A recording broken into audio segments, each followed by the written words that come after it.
Assalamualaikum warahmatullahi wabarakatuh. Perkenalkan, nama saya Dr. Kisman Awaludin Arsyad Eskom MM, salah satu dosen Politeknik Pembangunan Pertanian Goa. Saya mengajar di program studi penyuluhan pertanian berkelanjutan jurusan pertanian. Video ini dibuat untuk memenuhi persyaratan sertifikasi dosen, yaitu pernyataan diri dosen di dalam unjuk kerja Tridharma Perguruan Tinggi pada aspek pengajaran. Pada kesempatan ini saya akan menjelaskan salah satu mata kuliah yang saya ampu, yaitu mata kuliah Manajemen Sumber Daya Manusia. Mata kuliah ini merupakan mata kuliah yang wajib pada semester genap dengan bobot 2 SKS, di mana aspek teori 1 SKS dan praktik 1 SKS. Setelah melulusi mata kuliah ini, mahasiswa diharapkan dapat mencapai capaian pembelajaran lulusan prodi yang dibebankan pada mata kuliah ini. Aspek sikap. Yang pertama, mahasiswa dapat bekerja sama dan memiliki kepekaan sosial serta kepedulian terhadap masyarakat dan lingkungan. Yang kedua, menunjukkan sikap bertanggung jawab atas pekerjaan di bidang pengembangan SDM keahlian secara mandiri. Kemudian yang berikutnya untuk menginternalisasi semangat kemandirian, kejuangan, dan kewirausahaan. Untuk aspek pengetahuan, pertama menguasai filosofi, konsep, prinsip, dan klasifikasi pengembangan SDM pada dan atau di luar pertanian. Berikutnya, menguasai konsep, materi, dan metode analisa pengembangan SDM pada dan atau di luar pertanian, serta merencanakan kebutuhan SDM sesuai perkembangan masyarakat dan kemajuan ekonomi, teknologi, dan pasar kerja dengan penguatan daya yang harus dimiliki SDM untuk kemajuan negara dan bangsa. Aspek keterampilan umum. Pertama, mampu menerapkan pemikiran logis, kritis, sistematis, dan inovatif dalam konteks pengembangan atau implementasi ilmu pengetahuan dan teknologi yang memperhatikan dan menerapkan nilai humaniora yang sesuai dengan bidang pengembangan SDM. Mampu menunjukkan kinerja mandiri, bermutu, dan terukur. Mampu mengambil keputusan secara tepat dalam konteks penyelesaian permasalahan di bidang pengembangan sumber daya manusia dan keahliannya berdasarkan hasil analisa informasi dan data. Berikutnya, mampu memelihara dan mengembangkan jaringan kerja dengan pembimbing, kolega, sejawat, baik di dalam maupun di luar lembaganya. Berikutnya, mampu melakukan evaluasi diri terhadap kelompok kerja yang berada di bawah tanggung jawabnya dan mampu mengelola pembelajaran serta mandiri. Berikutnya, mampu mendokumentasikan, menyimpan, mengamankan, dan menemukan kembali data untuk menjamin kesahihan dan mencegah plagiasi. Pada aspek keterampilan khusus, pertama, mahasiswa diharapkan mampu memecahkan permasalahan dalam bidang pengembangan SDM melalui penelitian ilmiah dengan memanfaatkan kemajuan ipteks sesuai dengan konteksnya. Perkembangan tuntutan kemajuan dan atas sumber daya manusia baik di kegiatan pertanian maupun industri pada dan di luar pertanian untuk memenuhi pasar kerja global. Berikutnya, mahasiswa harus mampu melaksanakan penelitian berkaitan dengan permasalahan pengembangan SDM dan tuntutan yang harus dipenuhi dunia kerja dan masyarakat. Adapun pembelajaran pada mata kuliah ini melalui pendekatan. Pertama, delivery. Yang kedua, interaction. Dan yang ketiga, assessment. Pada aspek delivery, mahasiswa mendapatkan materi pembelajaran berdasarkan CPMK atau capaian pembelajaran mata kuliah. Pertama, mampu memahami definisi manajemen SDM, Human Resource Management. Yang kedua, mampu memahami perencanaan sumber daya manusia. Yang ketiga, mahasiswa mampu memahami rekrutmen SDM. Yang keempat, mahasiswa mampu memahami penarikan, seleksi, orientasi, dan induksi. Yang kelima, mampu memahami penempatan SDM. Yang keenam, mampu memahami analisis jabatan. Yang ketujuh, mampu memahami pelatihan dan pengembangan atau training and development. Berikutnya yang kedelapan, mampu memahami manajemen karir. Yang kesembilan, mampu memahami penilaian prestasi kerja. Yang kesepuluh, mahasiswa diharapkan mampu memahami kompensasi. Dan berikutnya yang ke-11, mampu memahami motivasi. Yang ke-12, mampu memahami keselamatan dan kesehatan kerja. Dan yang ke-13, mampu memahami pemutusan hubungan kerja. Untuk mencapai materi CPMK tadi, maka disusunlah materi-materi pembelajaran sebagai berikut. Yang pertama, mampu memahami definisi SDM. Yang kedua, mampu memahami perencanaan tujuan, sistem dan manfaat, syarat dan prosedur, serta faktor kendala perencanaan SDM. Berikutnya, mampu memahami pengertian, tujuan, filosofi, proses, sumber, dan pola rekrutmen. Dalam mencapai materi pembelajaran tadi, maka berbagai sumber dan bahan pembelajaran sudah harus disiapkan, berupa bahan ajar, hasil penelitian, dan buku terkait manajemen sumber daya manusia. Pada aspek interaksi, perkuliahan ini dilaksanakan dengan pendekatan Student Center Learning, SCL, di mana diutamakan mahasiswa sebagai pusat pembelajaran dan dosen sebagai fasilitatornya melalui kegiatan diskusi kelompok dan partisipasi aktif. Pada aspek asesmen, di mana perkuliahan diterapkan sistem pembelajaran object-based learning dalam portofolio penugasan secara individu atau kelompok pada setiap pembelajarannya. Penugasan secara individu dari kelompok dengan bobot penilaian pada setiap materi pembelajaran dengan bobot penilaian masing-masing sesuai dengan atau di dalam RPS. Pertama, kehadiran itu ada 5%, portofolio itu ada 70% penilaiannya, UTS 10%, serta ujian akhir semester 15%. Berikut sajian video pembelajaran melalui tatap muka pada pertemuan ketiga dengan materi rekrutmen. Oke. Assalamualaikum warahmatullahi wabarakatuh. Waalaikumsalam warahmatullahi wabarakatuh. Selamat pagi semuanya. Pagi, Pak. Jadi hari ini kita kembali bertemu pada pertemuan ketiga. Hari ini mata kuliah manajemen sumber daya manusia, yang kita hari ini akan membahas tentang rekrutmen.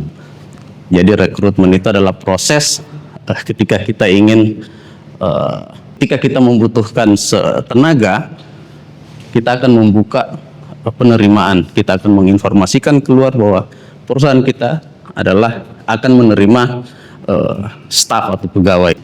Nah, saya pengen tahu, karena kita sudah ada di pelajaran kemarin di pertemuan pertama dan kedua, di situ kita sudah belajar tentang apa manajemen SDM itu. Saya pengen tahu bagaimana menurut kalian.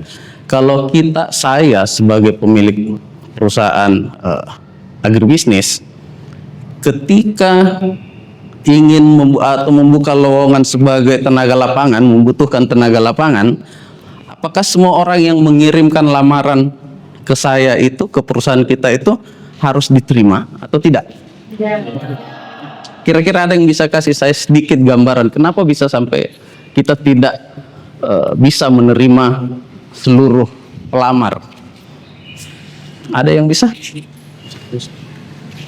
Oke.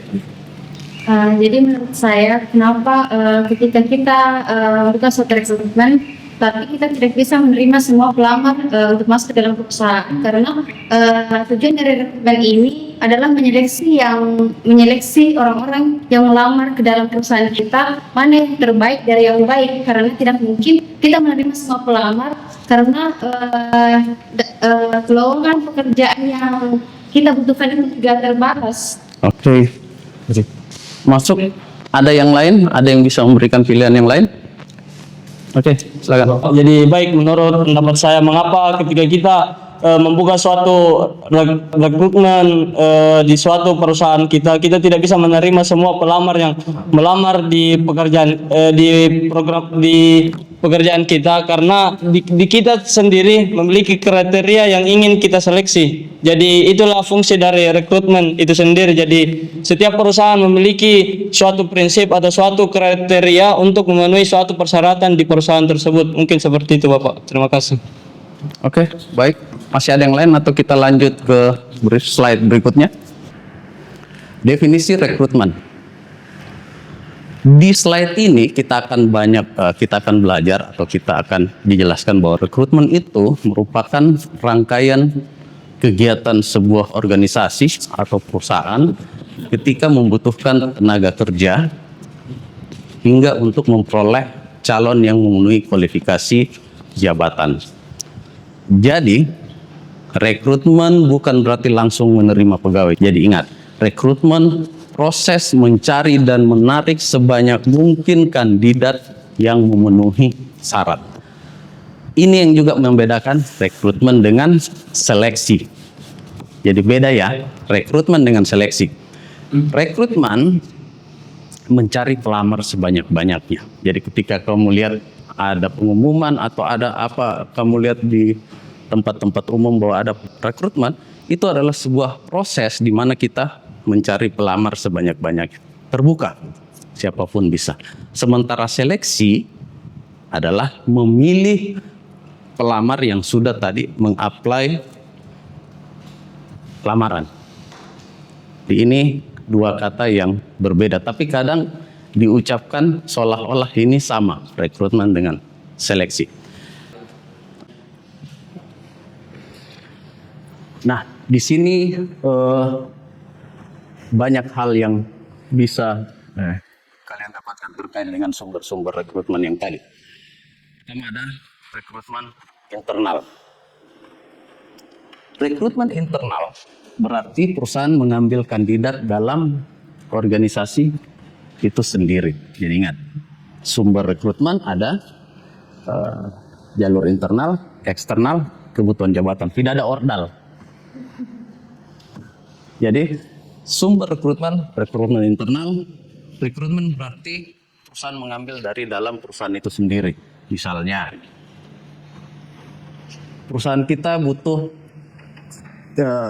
sudah resign misalnya orang keuangannya, tiba-tiba kita harus mengganti posisi itu. Kita bisa melakukan rekrutmen internal dengan menentukan, oh ada staf lagi yang sudah pengalaman mendampingi staf yang kemarin resign, staf keuangan kemarin resign. Nah itu bisa menjadi sumber atau dipertimbangkan untuk bisa ikut rekrutmen. Contoh lagi, seorang mandor yang dipromosikan menjadi seorang supervisor. Itu kan ada biasanya di perusahaan-perusahaan konstruksi, dia sudah pengalaman jadi mandor. Ketika kosong posisi supervisor, yang bisa kita angkat adalah mandornya. Karena hampir mirip tugas pokoknya. Keuntungannya apa? Pertama, lebih cepat. Murah, meningkatkan motivasi. Lebih cepat, ya karena kita di dalam satu organisasi. Murah, ya, karena kita tidak akan melakukan proses apa-apa lagi. Rekrutmen itu butuh biaya.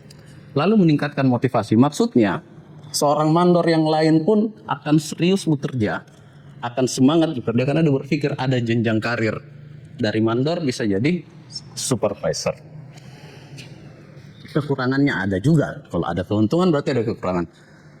Pertama, inovasi itu terbatas. Mungkin juga si mandor karena melihat pola-pola kerja yang sebelumnya biasa-biasa aja, mungkin saja dia tiru juga begini-begini model. Tidak usah ada inovasi. Lalu salah satu kekurangan juga kandidat sedikit. Karena kan pasti dalam internal itu yang menjadi mandor tuh pasti tidak banyak juga. Nah, berikutnya rekrutmen eksternal. Memperoleh wajah baru dengan latar belakang berbeda. Rekrutmen eksternal bukan berarti kita mencari kandidat dari luar organisasi juga. Contohnya, perusahaan itu merekrut lulusan baru dari Polbangtan Goa. Melalui apa? Kalau kita ini kemarin ada job fair, berapa tahun kita lakukan job fair, di website perusahaan, media sosial diumumkan, bursa kerja kampus, melalui magang, rekomendasi alumni, kerjasama dengan Polbangtan, misalnya perusahaan lain.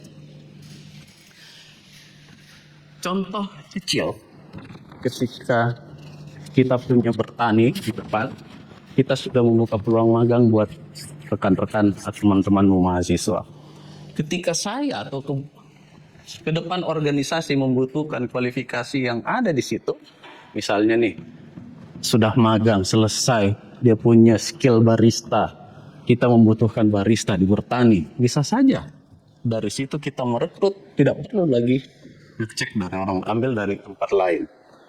Karena ngapain kalau saya ambil di tempat lain, bisa saja saya training kembali, saya ajarin kembali. Tapi kalau dia sudah pengalaman di situ, setahun sebelumnya dia sudah magang, artinya tidak perlu lagi jauh-jauh. Dan internal kita melatih, kita yang mengambil, kita yang merekrut, dan kita yang mempekerjakan. Jadi itu yang dimaksud. Sebagai mahasiswa Polbangtan Goa, kalian ini merupakan calon tenaga profesional di sektor pertanian. Kenapa di kurikulum kita itu lebih banyak praktek? Ada 70%, perbandingannya 70-30. Karena ke depan atau di luar sana, perusahaan itu tidak hanya mencari lulusan yang memiliki IPK yang tinggi, tetapi lulusan yang siap bekerja. Jadi jangan kira perbandingan kurikulum 70-30 itu hanya buat apa ya, ditentukan oleh tidak dipikirkan matang-matang. Itu semata-mata untuk memberikan kalian skill yang nanti dibutuhkan oleh perusahaan-perusahaan. Kompetensi yang paling banyak dicari di industri pertanian saat ini, operator drone. Kita punya drone. Kalau mau belajar, kita diajarin. Kita punya komunitasnya. Smart farming. Ke depan tidak ada lagi memang orang yang akan menyiram tanaman secara, walaupun itu di skala rumahan. Orang sekarang semakin, tanda kutip, semakin malas ketika punya tanaman di depan rumah pun. Yang dulu memang kita cari kerjaan untuk nyiram, sekarang kita mau punya tanaman, tapi siramnya melalui handphone, IoT, atau tombol. Itu salah satu keahlian yang sekarang ini banyak dibutuhkan. Selain smart farming ada Internet of Things, IoT. IoT itu semua hal yang bisa dikendalikan oleh internet, dipikirkan oleh internet. Sekarang sudah banyak dijual saklar-saklar yang bisa di-remote dari luar untuk misalnya untuk menyiram air secara otomatis, dijalankan secara otomatis. Itu butuh skill khusus juga. Tidak semua orang bisa memanfaatkan. Lalu ada teknologi GIS dan GPS. Sekarang itu, dulu kita menentukan luas baku sawah harus tarik meteran, ditulis. Sekarang kan tidak. Sekarang tinggal lihat Google Maps atau aplikasi-aplikasi GPS, Maps yang lain. Kita tinggal tentukan titiknya, drag, tarik, kelihatan luasan sawah. Masih ada. Saya pun sekarang sudah membiasakan diri. Itu ada lahan kebun di luar. Luasannya berapa? Tunggu, buka Google Maps atau Google Earth. Tinggal ditaruh titik di sudut-sudut, di zoom. Kelihatan luasannya. Ngapain mesti cari meter? Ukur. Itu skill. Ada juga komunikasi dengan petani. Itu penting. Skill yang salah satu penting itu adalah komunikasi dengan petani. Dan itu kalian pelajari di Polbangtan. Ada komunikasi pertanian. Jadi berbicara dengan petani tentunya ada ilmunya kan. Tidak semata-mata datang ke petani penyuluhan. Kok pakai ini nanti besok ya? Kok pakai ini? Lah, enggak gitu juga. Petani juga akan dengan segala kemampuannya, dayanya, dia akan juga memfilter ini komunikasi baik atau tidak. Nah, skill itu ada di kita di Polbangtan dan itu cukup dicari. Kepemimpinan dan kerjasama tim. Tidak akan mungkin kita bisa hidup atau besar dalam sebuah organisasi kalau kita tidak punya jiwa kepemimpinan dengan kerjasama tim. Kita tidak akan mungkin bisa jadi leader kalau misalnya kita memimpin kasar, otoriter.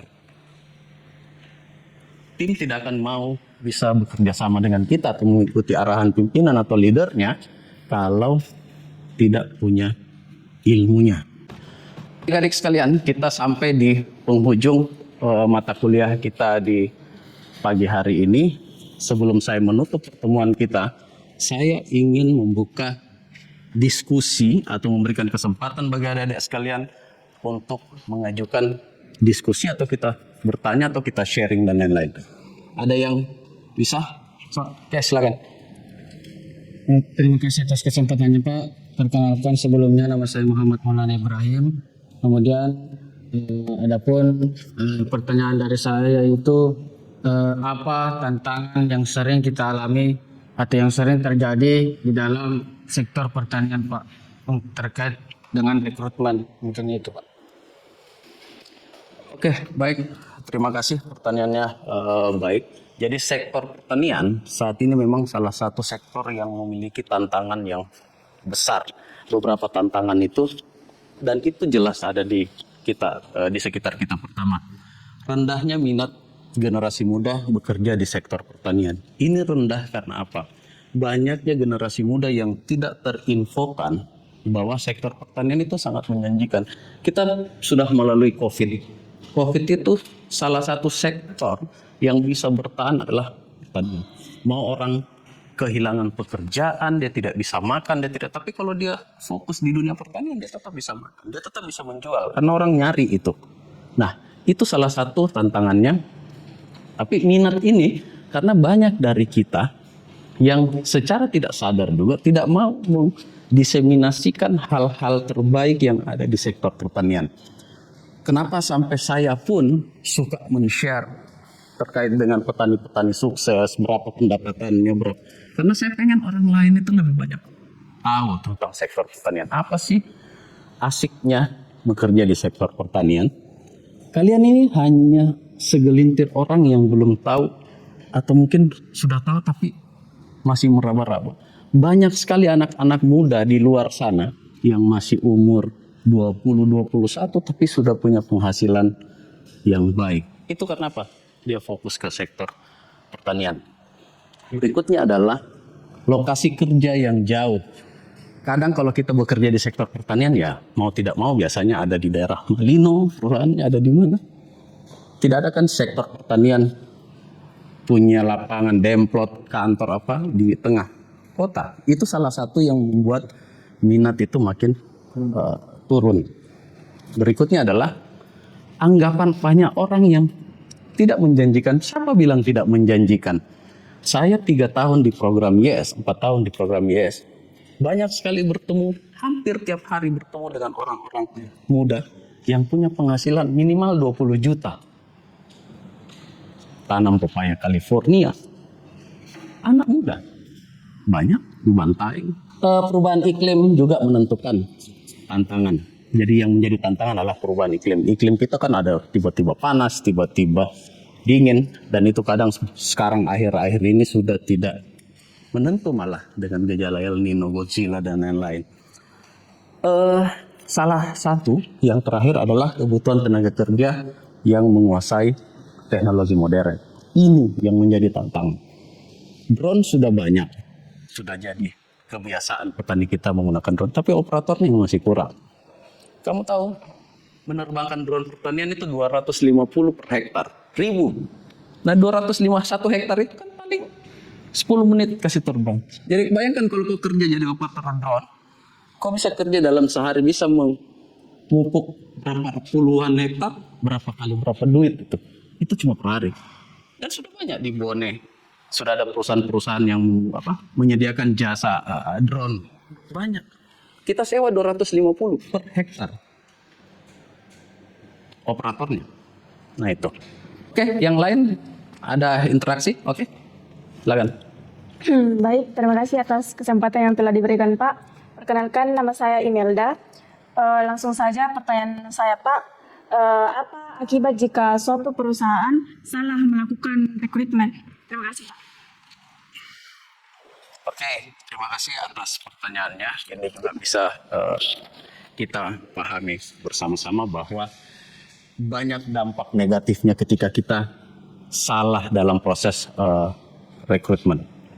Salah satunya, pasti produktivitas kita akan menurun karena kita tidak mendapatkan orang dengan kompetensi terbaik. Kita seleksinya kacau. Lalu biaya pelatihan meningkat. Karena misalnya yang kita putuskan untuk bekerja, tapi kompetensinya rendah, berarti kita akan harus kasih pelatihan lagi. Kita bahkan harus kasih kursus dan lain-lain supaya dia lebih paham. Itu kan biaya perusahaan akan meningkat. Konflik dalam tim, mungkin karena kita rekrut seorang bendahara keuangan, tapi karena dia tidak kompeten, akhirnya staf-stafnya atau orang di seruangannya itu pada sebel atau apa, wah ini tidak punya kompetensi, tidak bisa ini. Akhirnya konflik dalam tim. Berikutnya adalah kualitas pelayanan pasti akan menurun. Berikutnya, target organisasi atau target perusahaan pasti tidak akan tercapai. berikutnya adalah secara finansial pasti kita rugi karena kita tidak mendapatkan orang terbaik di sebuah proses perencanaannya. Seperti itu.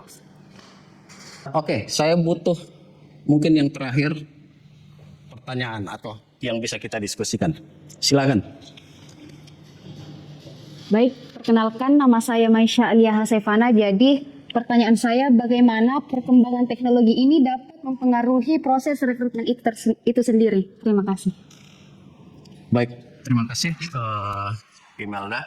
Jadi perkembangan teknologi ini telah mengubah banyak di proses rekrutmen menjadi lebih cepat, efisien, dan transparan. Saat ini perusahaan ini memanfaatkan berbagai macam teknologi yang dilibatkan pada proses rekrutmen. Mulai dari pemanfaatan portal lowongan kerja, kalian pernah dengar LinkedIn atau Job Seeker, maksudnya apa? Job Street, itu kan salah satu platform yang bisa orang gunakan untuk mencari pekerjaan. Berikutnya, media sosial profesional. Di TikTok, di Instagram, sudah dimanfaatkan untuk proses atau media rekrutmen. Banyak sekali, apalagi Facebook. Itu semua dimanfaatkan oleh perusahaan-perusahaan besar. Wawancara virtual. Sekarang ketika proses rekrutmen ataupun seleksi, ya tidak perlu lagi dipanggil. Misalnya perusahaan ada di Jakarta, dia mau panggil mahasiswa Polbangtan, dia suruh datang ke sana. Enggak, bisa wawancara secara virtual. Lewat AI, artificial intelligence. Sekarang surat yang masuk, lamaran yang kerja yang masuk, kita biasanya orang sudah tidak proses satu-satu itu, tidak dibuka. Filenya kan sudah ada PDF misalnya, tinggal diminta bantuan AI, seleksikan, sortirkan, itu cepat. Jadi itu semua teknologi-teknologi yang bisa digunakan oleh perusahaan untuk melakukan rekrutmen. Yang terakhir ada tes, online tes. Kan banyak aplikasi-aplikasi tes online yang bisa digunakan. Banyak perusahaan memanfaatkan aplikasi, jadi ketika dia buka rekrutmen, dia seleksi, tesnya itu online. Tinggal buat akun, menjawab soal, hasilnya langsung ada. Bahkan ada perusahaan yang langsung lihat hasilnya, langsung terima untuk lanjut ke proses seleksi yang lain. Jadi seperti itu adik-adikku sekalian. Oke, adik-adikku sekalian, mahasiswa Polbangtan Goa, hari ini saat ini kita sudah ada di sesi terakhir. Terima kasih atas insight, atas perhatian, masukan, diskusi kita hari ini. Intinya hari ini kita belajar bahwa rekrutmen merupakan pintu masuk bagi organisasi untuk memperoleh SDM yang berkualitas. Tentunya di sektor pertanian, keberhasilan perusahaan itu, organisasi maupun instansi pemerintah sangat dipengaruhi oleh kualitas proses rekrutmennya. Sebagai mahasiswa Polbangtan Goa, kita harus memanfaatkan ini. Manfaatkan setiap kegiatan praktikum, magang, sertifikasi, dan organisasi kemahasiswaan sebagai bekal kita agar ketika kita memasuki dunia kerja, kalian menjadi kandidat yang paling siap untuk direkrut. Jika hari ini ada perusahaan agribisnis datang ke Polbangtan Goa untuk merekrut lulusan, kompetensi apa yang sudah Anda miliki dan kompetensi apa yang masih perlu ditingkatkan agar menjadi kandidat yang unggul. Nanti berikutnya saya butuh masukan itu untuk kita jadikan sumber diskusi selanjutnya agar Polbangtan ini menjadi lebih baik. Sampai di sini kuliah kita hari ini, semoga banyak manfaat buat kalian, terutama buat kalian yang nantinya sudah di tingkat akhir, siap-siap menghadapi proses-proses perencanaan SDM. Kalian akan melalui itu semua. Lulus wisuda, melamar, mengikuti rekrutmen, lalu diseleksi, dan semoga bisa mendapatkan kerja atau tempat yang sesuai dengan minat kalian. Saya tutup. Billahi taufik wal hidayah. Wassalamualaikum warahmatullahi wabarakatuh.